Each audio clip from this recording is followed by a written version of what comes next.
And let it roll. So now, Westmalle, Dubbel. Yes. Oh.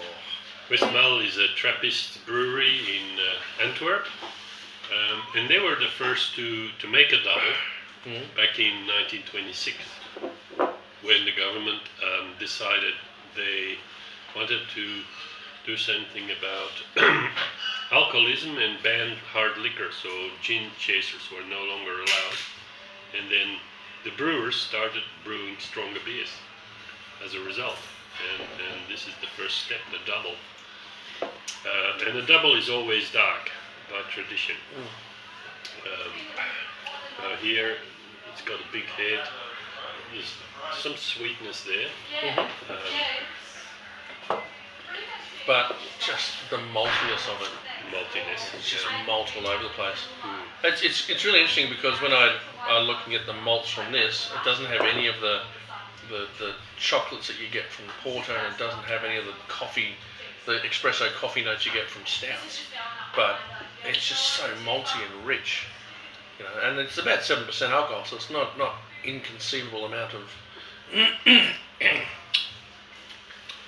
Yeah, a lot of it is of course the yeast, which is it's a top fermenting beer. It double ferments in the bottle again,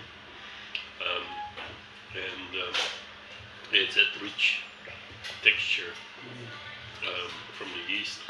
And a lovely nose.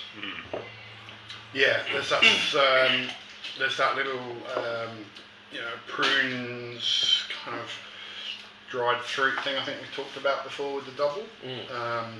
Probably some beet sugar in this one, I think. Yeah, I think so. I think they it always use gives you the that candy sugar to up the alcohol.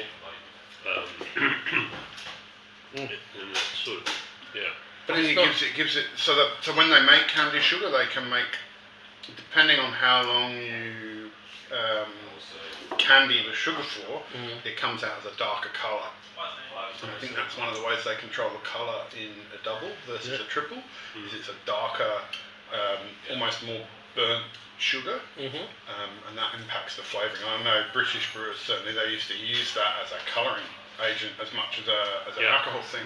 It, it gives you the really dry, like the classic Dubbel, super dry, where they use the, what do they use for that, dextrose, dries things out. But I think when you cook sugar a little bit longer to get that darker colour, it also gives you a bit more sweetness because the yeast can't fully ferment the sugar. Yeah. But I love a double. But in saying that though, if it's bottle conditions, it's re-fermenting in the bottle again, is it? Yeah. So therefore there would have to be a stronger yeast, or you'd add a touch of sugar in there. Like you dosage champagne, the same for the so it's the same method that you have to add it for that. Yeah, they actually have a big hot room. So after it's bottled, it goes into the hot room for 3 weeks. To re-ferment and get its CO2, get its bubbles and fermentation. No, that's really lovely. And just we've let it warm up a little bit so the guys can actually get the flavours coming out of it too. So we better get back and give it out now because they're all staring at the beers. And I've got one guy who's loitering. So we better get going. Cheers. Cheers.